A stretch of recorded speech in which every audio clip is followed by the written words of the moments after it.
Bini.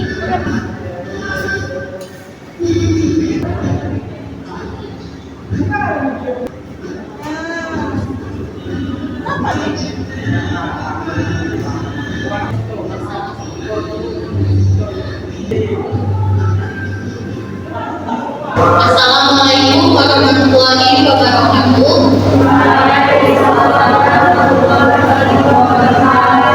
Selamat siang dan salam sejahtera bagi kita semua.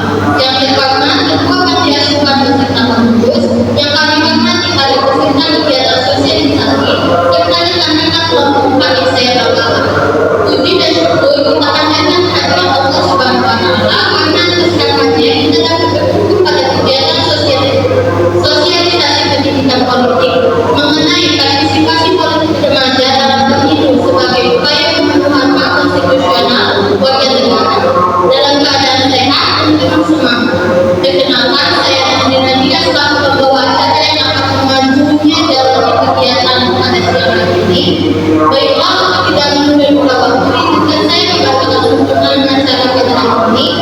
Yang pertama pembukaan, yang kedua menyanyikan lagu Indonesia Raya, yang ketiga pembacaan doa, yang keempat ada sambutan oleh pengurus panti asuhan, yang kelima ringkas peserta, yang keenam penyampaian materi, yang ketujuh eksplisit, yang kedelapan proses peserta, yang kesembilan penutup. Memasuki acara pertama yaitu pembukaan, adalah kegiatan pada hari ini kita buka bersama dengan mengucapkan basmalah. Bismillahirrahmanirrahim. Acara selanjutnya yaitu menyanyikan lagu Indonesia Raya yang akan dipimpin oleh Saudari Sofia. Kepada Saudari Sofia saya persilakan.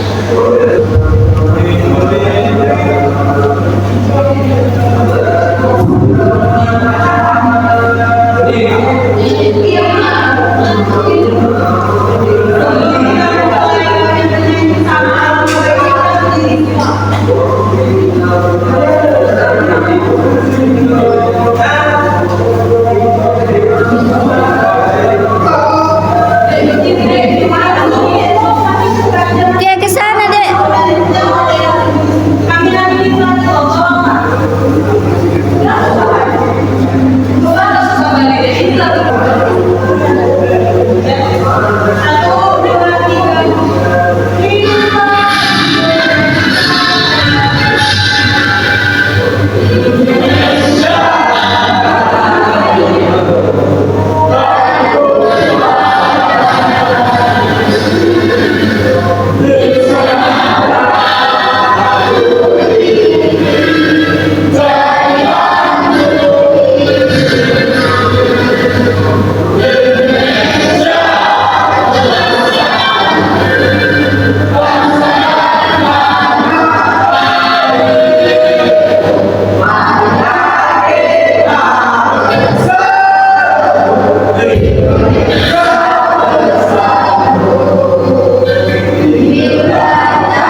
Terima kasih kepada Saudari Sofia yang telah memimpin lagu Indonesia Raya.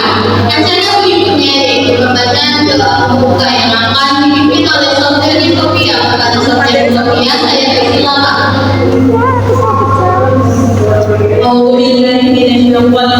Bismillahirrahmanirrahim. Assalamualaikum warahmatullahi wabarakatuh.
hormati adik-adik kita mahasiswi dari Universitas Negeri Medan, Fakultas Ilmu Sosial, jurusan Pendidikan Pancasila dan Kewarganegaraan, adik-adik kami yang berada di Pantai Sultan Jamiah di Wasliya Surabaya. Puji syukur kepada kehadiran Allah Subhanahu wa Ta'ala, Tuhan yang Maha Kuasa, yang mana pada saat ini kita senantiasa diberikan Allah Tuhan yang Maha Kuasa kesehatan, keselamatan, kesempatan sehingga kita dapat berkumpul bersama-sama di aula yang sangat sederhana ini. Selawat beriring salam kita persembahkan kepada junjungan kita Nabi besar Muhammad Sallallahu Alaihi Wasallam. Semoga dalam akhirat kita dapat bersama-sama. Amin ya rabbal alamin. Di sini saya mewakili dari pimpinan Pantai Sultan Jamiah Wasliya mengucapkan terima kasih kepada adik-adik mahasiswa yang telah riset atau observasi di Pantai Sultan kami ini. Mudah-mudahan dalam riset dan observasinya semoga ilmu-ilmu yang didapat dari Pantai Sultan ini bisa dibawa ke bangku kuliah. Mudah-mudahan bisa menambah pendidikan yang lebih baik lagi. Mudah-mudahan adik-adik kita mahasiswi semoga sukses dalam menjalankan pendidikan. Mudah-mudahan apa yang dicita-citakan dapat dikabulkan Allah Subhanahu wa Ta'ala, Tuhan yang Maha Kuasa. Di sini kami mohon maaf, mungkin beberapa hari riset dan observasi masih ada kekurangan adik-adik kami, diharapkan untuk memaafkan. Mudah-mudahan ini menjadi kerjasama yang baik, mudah-mudahan mendapat silaturahmi yang lebih baik, mudah-mudahan apa yang kita perbuat selama ini mendapat ridho dari Allah Subhanahu wa Ta'ala.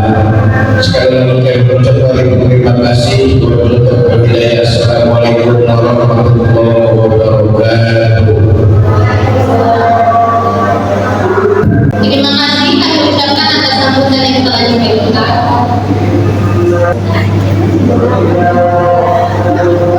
Ada topik yang akan kita bahas pada hari ini. Yang pertama yaitu jenis-jenis hak konstitusional. Yang kedua, dasar hukum hak konstitusional di Indonesia. Yang ketiga, pemilu sebagai pelaksana hak konstitusional warga negara. Yang keempat, pelanggaran hak konstitusional. Yang kelima, upaya perlindungan hak konstitusional. Yang keenam, peran warga negara dalam menjaga hak konstitusional. Adapun motivasi dan dinamika cekar ini yaitu diadakan di atas langit yang tetap selamanya gelap, maka dan menerima untuk bergerak karena perubahan kita datang dari orang lain, tetapi dari keberanian kita untuk ikut berpartisipasi. Acara berikutnya yaitu pemberian prioritas kepada peserta yang akan dipandu oleh saya sendiri dan dibantu oleh rekan-rekan saya.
Kurus kan?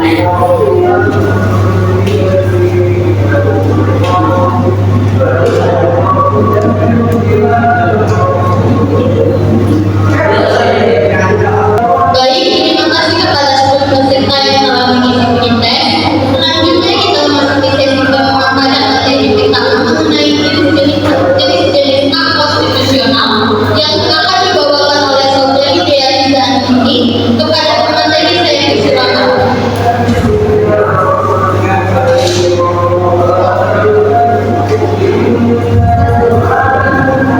Baik, selamat siang adik-adik semuanya.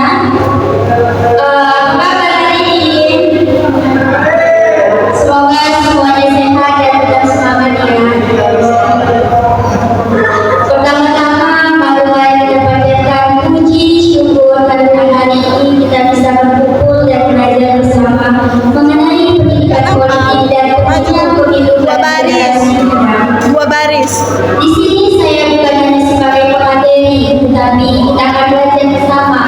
Jadi nanti kalau ada yang bertanya atau berpendapat, jangan takut ya, karena kegiatan ini santai dan interaktif. Adik-adik, banyak remaja yang menganggap bahwa politik itu membosankan atau hanya urusan orang dewasa saja. Padahal tanpa kita sadari, politik sangat dekat dengan kehidupan sehari-hari. Contohnya pendidikan, beasiswa, harga kebutuhan, lapangan pekerjaan, bahkan fasilitas umum, semuanya dipengaruhi oleh keputusan politik. Maka dari itu, penting bagi generasi muda untuk memahami politik dengan baik agar tidak mudah terpengaruh oleh informasi yang salah. Saya berharap setelah kegiatan ini, adik-adik bisa sadar bahwa suara kalian sangat berharga bagi masa depan Indonesia. Ingat, generasi muda bukan hanya penonton demokrasi, tetapi penentu masa depan bangsa. Kita akan lanjut membahas jenis-jenis hak konstitusional. Nah, sebenarnya setiap hari ini kita menggunakan hak konstitusional. Misalnya, kita sekolah, itu merupakan hak pendidikan. Menyampaikan pendapat, itu merupakan hak kebebasan berpendapat. Kemudian ikut pemilu, itu merupakan hak politik. Jadi, hak konstitusional itu terdiri dari beberapa jenis. Yang pertama itu ada hak sipil. Ini adalah hak yang berkaitan dengan kebebasan pribadi. Contohnya, kebebasan berbicara, kebebasan beragama, dan hak memperoleh perlindungan hukum. Jenis yang kedua itu ada hak politik. Hak politik adalah hak warga negara untuk ikut dalam pemerintahan. Contohnya, hak memilih, hak dipilih, dan hak menyampaikan pendapat dalam kehidupan demokrasi. Jadi, pemilu itu merupakan salah satu bentuk pelaksanaan dari hak politik. Selanjutnya, jenis yang selanjutnya yaitu hak sosial dan ekonomi. Nah, hak ini berkaitan dengan kesejahteraan masyarakat. Contohnya, hak memperoleh pendidikan, hak mendapat pekerjaan, dan hak memperoleh pelayanan kesehatan. Jadi, sebagai generasi muda, kalian harus berani menggunakan hak dengan bijak dan bertanggung jawab. Karena demokrasi yang baik lahir dari warga negara yang sadar akan hak dan kewajibannya. Baik, selanjutnya akan dipaparkan oleh Terima kasih kepada Saudari Dea Liza Andini atas materi yang telah disampaikan. Kita lanjut ke materi kedua yaitu mengenai dasar hukum hak konstitusional Indonesia dan pelaksanaan hak konstitusional bagi negara yang akan disampaikan oleh Saudari Nana Miyaki Lubankaudi. Kepada pemateri saya persilakan.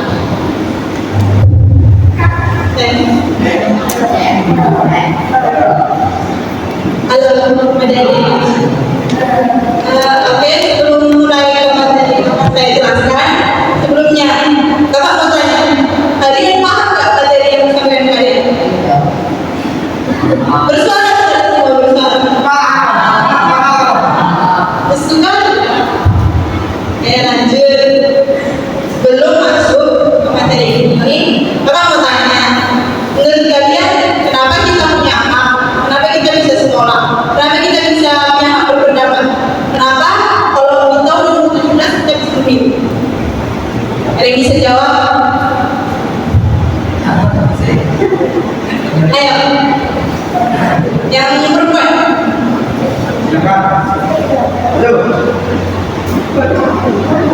Thank you, Jabe.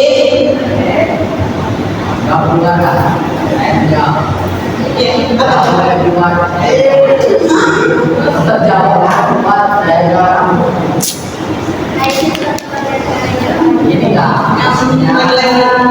Kalau saya bisa jawab, saya boleh keluar. Saya mau jawab. Kalau bisa, saya boleh keluar. Baik, kamu mau pulang ngapain?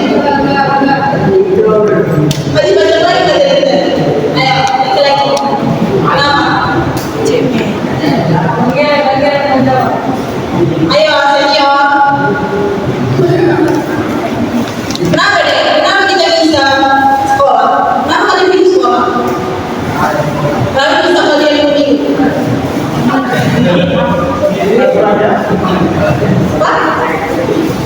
Ya.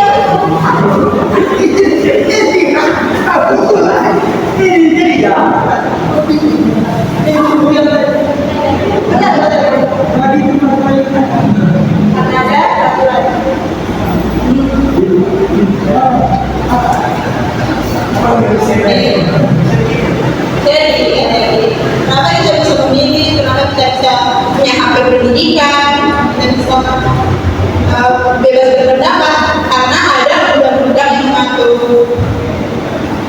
Nah, jelas di sini kami tulis kalau Undang-Undang 1945 menjadi landasan utama hak warga negara. Jadi ada juga di pasal-pasal yang mengatur mengenai hak tersebut. Ada 3 pasal. Pasal 27 isinya semua sama dengan hak hukum. Artinya mau kita kaya, mau orang miskin, kalau kalian berbuat salah, kalian harus menaik hukum. Kalau kalian dijahati orang, kalian bisa melapor dan minta keadilan. Selanjutnya ada pasal ke-28, kebebasan berpendapat. Kalian bisa menyampaikan pendapat kalian kalau kalian merasa tidak nyaman di negara ini. Yang selanjutnya pasal 31 yaitu hak untuk mendapatkan pendidikan. Seperti sekarang kalian sudah mendapatkan hak untuk mendapatkan pendidikan. Oke, jadi pasal-pasal tersebutlah yang mengatur mengapa kita punya pendidikan, pekerjaan, keamanan, dan kenyamanan dalam hidup kita. Oke, selanjutnya operator. Selanjutnya kita masuk ke materi keempat, yaitu pemilu sebagai pelaksanaan hak konstitusional. Siapa di sini yang udah 17 tahun? Intinya ya SMA ya.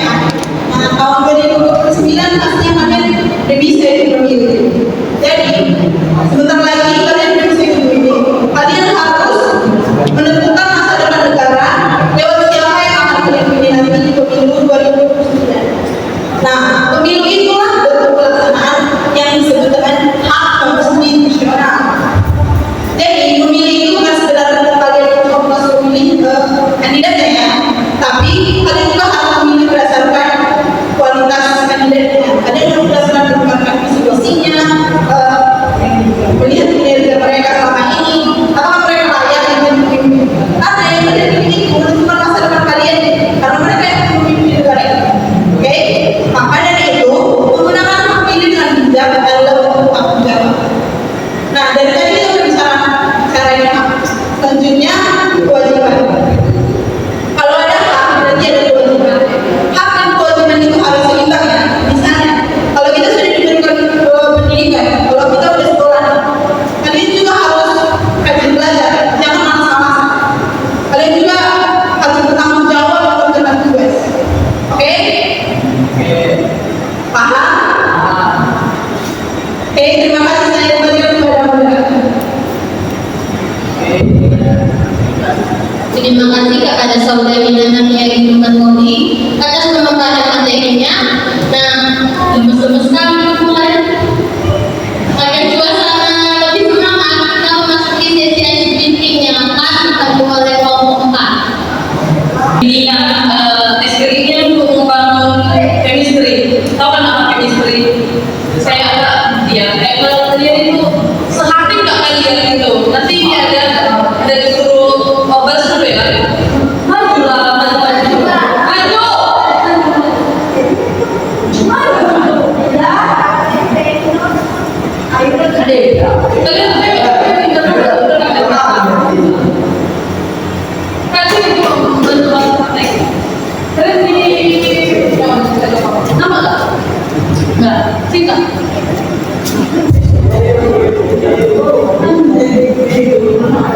Oke.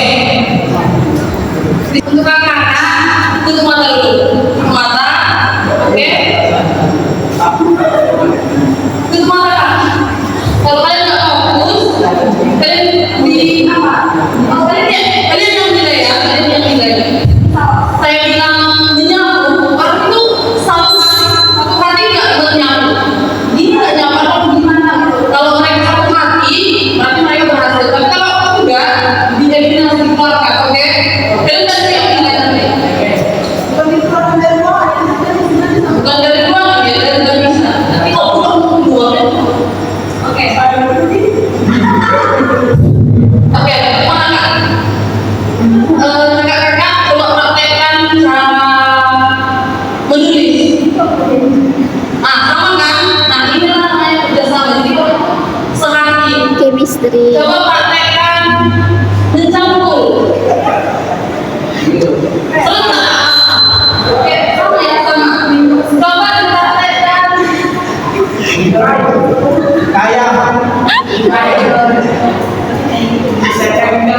Coba dipraktekkan. Tutup mata, Kak. Tutup mata. Oke. Coba dipraktekkan cara lari.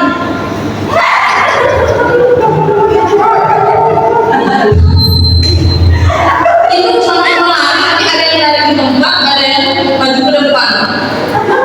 Yang lain ya. Coba praktekkan menari.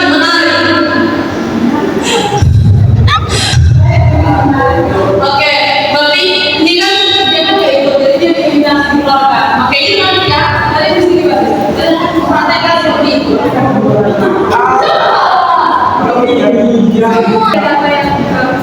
Oke. Oke.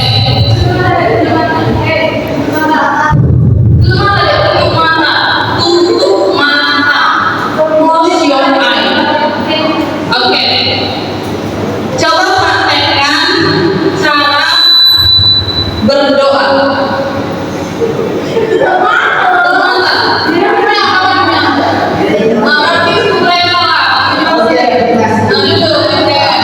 Jangan sengaja lagi. Tapi tutup mata. Oke? Coba dipraktekkan.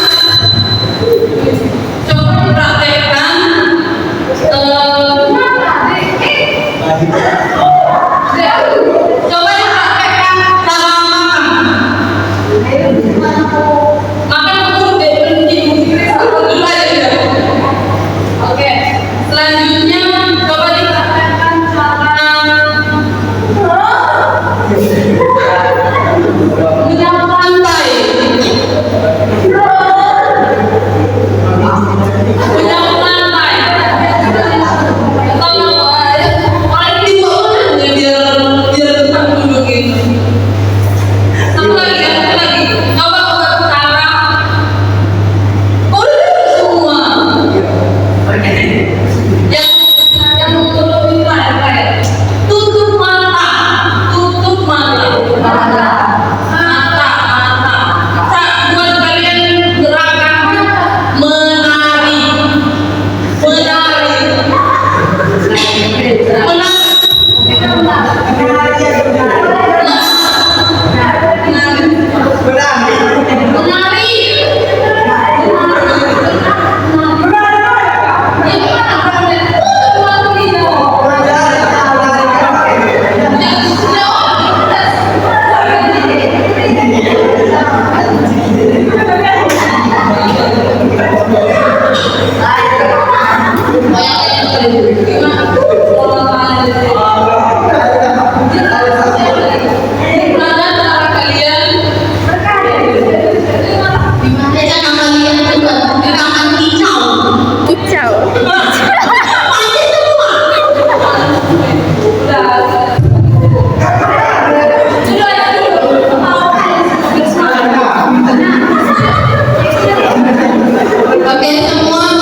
Terima kasih. Semoga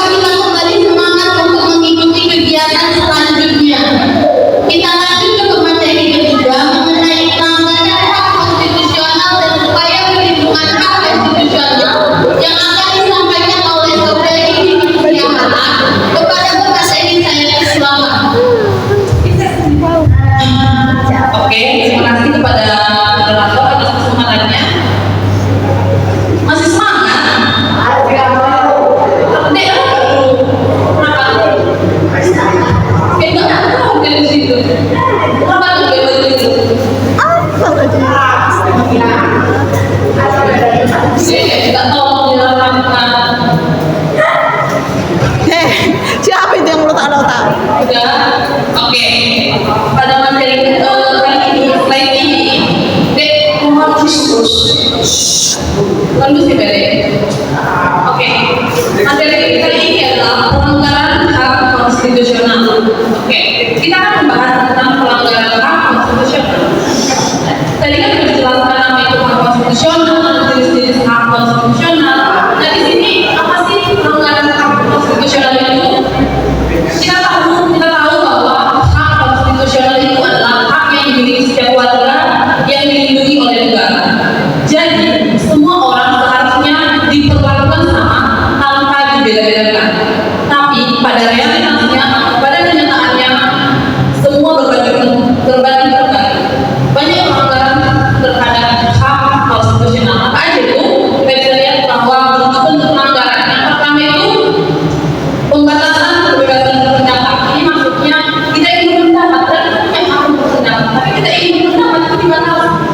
Misalnya ada seseorang yang ingin menyampaikan pendapat atau kritik, tapi malah dibenarkan, tapi takut-takuti dengan alasan nanti kamu kena pasal CPE gitu.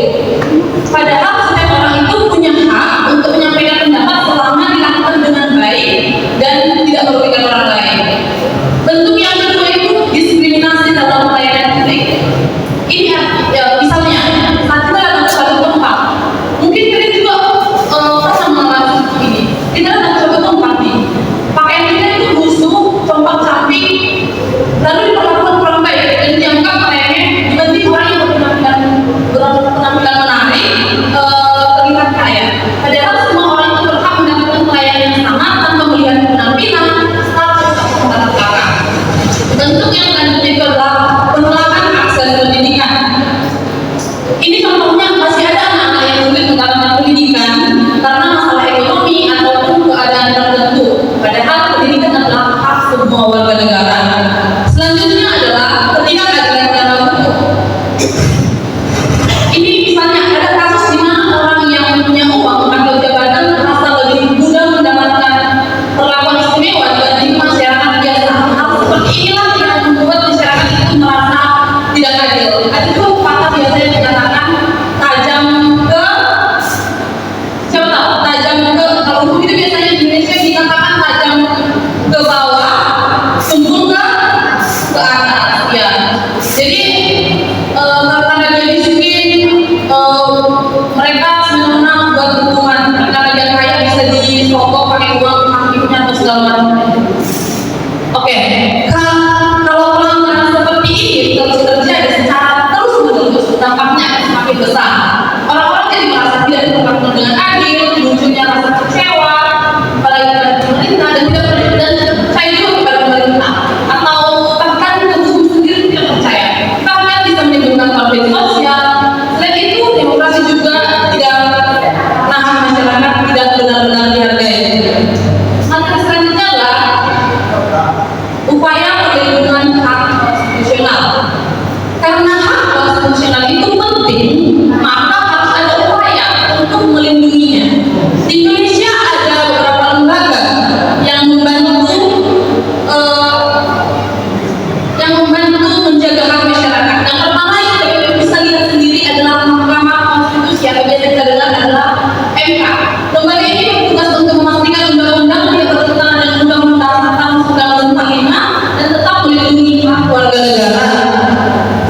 Kemudian yang kedua itu ada lembaga Komisi Nasional Hak Asasi Manusia atau biasa disingkat sebagai Komnas HAM.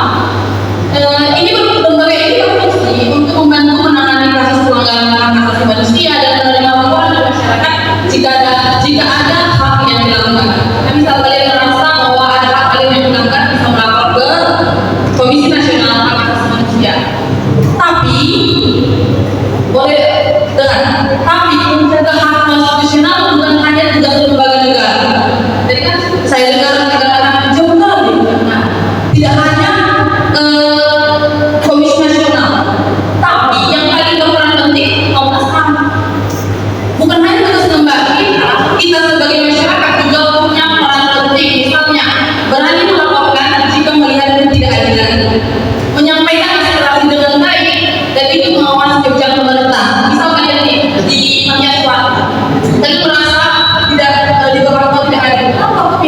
yang mati juga pasti menangani kasus tersebut atau permasalahan kalian.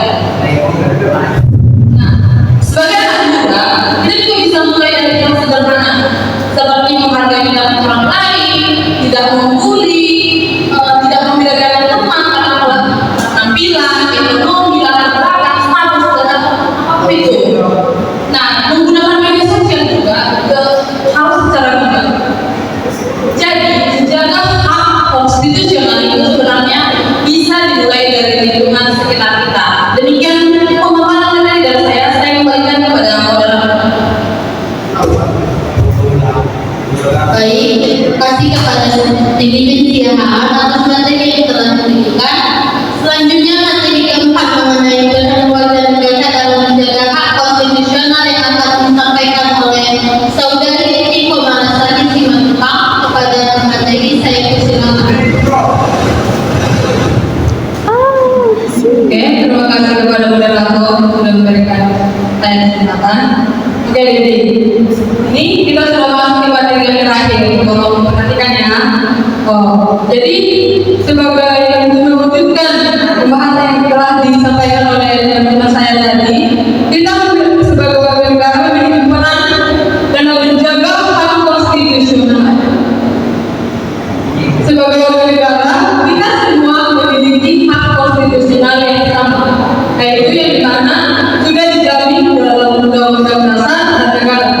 Namun, hak tersebut tidak akan terjaga dengan baik jika masyarakat tidak memiliki kesadaran untuk mempertahankannya.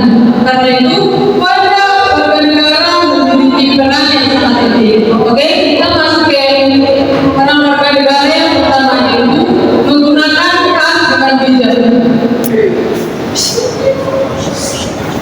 Ini maksudnya itu menggunakan hak kebebasan berpendapat dengan sopan dan bertanggung jawab. Kita ambil contohnya seperti di Pandit, yaitu menggunakan fasilitas yang disediakan dengan baik seperti buku, kursi, meja, tempat tidur maupun ruang belajar. Selain itu, warga negara juga dapat ikut berpartisipasi dalam pemilu. Ini maksudnya ikut memilih, masyarakat dapat menentukan pemimpin dan arah kebijakan negara.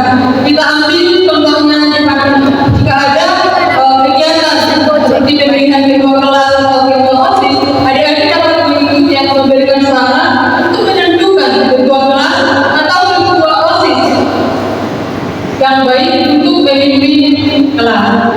Oke, yang berikutnya itu menyampaikan aspirasi secara bertanggung jawab. Aspirasi bisa disampaikan melalui diskusi, musyawarah, ataupun forum. Namun penyampaian pendapat harus tetap berdasarkan fakta, menghormati orang lain dan tidak menimbulkan perpecahan. Contohnya itu yang seperti di kehidupan sehari-hari ini, adik-adik dapat berdiskusi baik-baik jika ada masalah dengan teman kalian. Yang kedua, menyampaikan pendapat saat diskusi kelas tanpa menghina orang lain. Yang terakhir itu mengawasi kebijakan pemerintah. Pengawasan ini penting agar tidak terjadi penyalahgunaan kekuasaan. Dengan adanya masyarakat yang peduli dalam mengawasi, masyarakat pemerintah akan lebih berhati-hati dalam membuat kebijakan. Oke, kita masuk ke bentuk partisipasi. Yang pertama, mengikuti pemilu. Seperti yang kakak sudah jelaskan tadi, ada contoh kecilnya dapat mengikuti pemilu dalam pemilihan ketua kelas atau ketua OSIS untuk memilih pemimpin yang baik. Yang berikutnya itu kegiatan sosial dan politik. Gak seperti itu. Oke, kegiatan tersebut dapat dilakukan contohnya di Pandit ini, ikut kerja bakti atau gotong royong, membersihkan di lingkungan bakti, terus aktif dalam kegiatan sekolah dan masuk kegiatan organisasi seperti itu. Dan yang berikutnya berdiskusi dan menyampaikan pendapat. Jika adik-adik dalam berdiskusi harus berani dalam menyampaikan pendapat agar suara kita tidak tertukar gitu.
saya kembalikan kepada Bapak.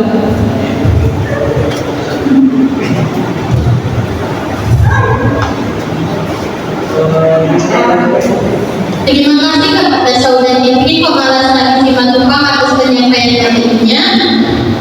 Penutup dan ajakan kita tidak membedakan temannya, kita jadikan generasi muda yang santai berhak, kreatif bersuara dan ikut berpartisipasi demi masa depan Indonesia yang lebih baik. Terima kasih atas partisipasinya. Baik, selanjutnya saya akan membuka sesi tanya jawab oleh adik-adik yang akan dijawab para pemateri. Kepada adik-adik yang ingin bertanya, saya persilakan.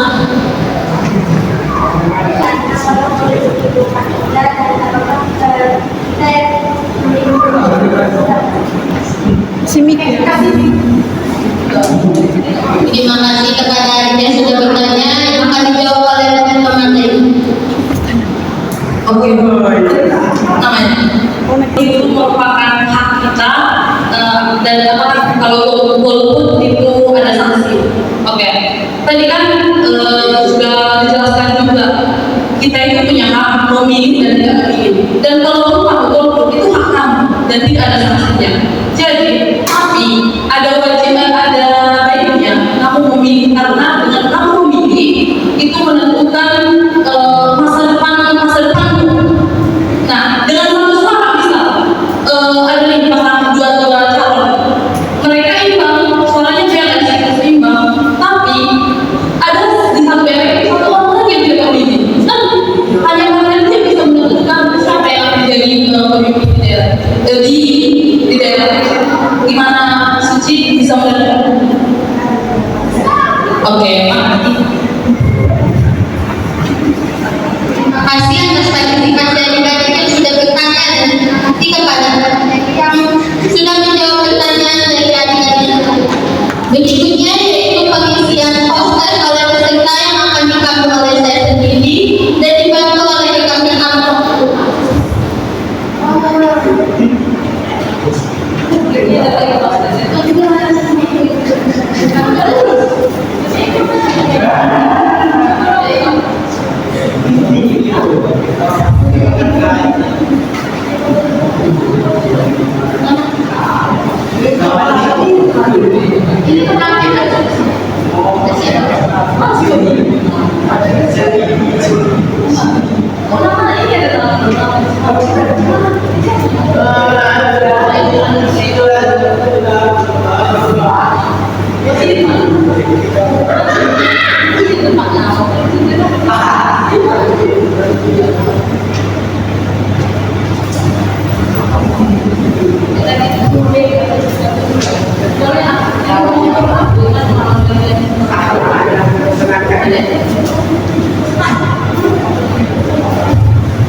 Terima kasih kepada seluruh peserta partisipasinya.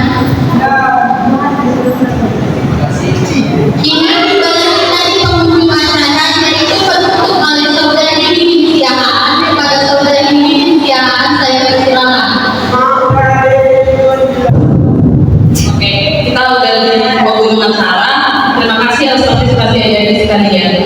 Sekian kegiatan sosialisasi dan pelatihan pendidikan politik pada hari ini. Semoga kegiatan ini bisa menambah wawasan adik-adik sekalian, pentingnya partisipasi politik, khususnya dalam pemilu. Jadilah warga negara yang baik, yang tidak golput, yang bisa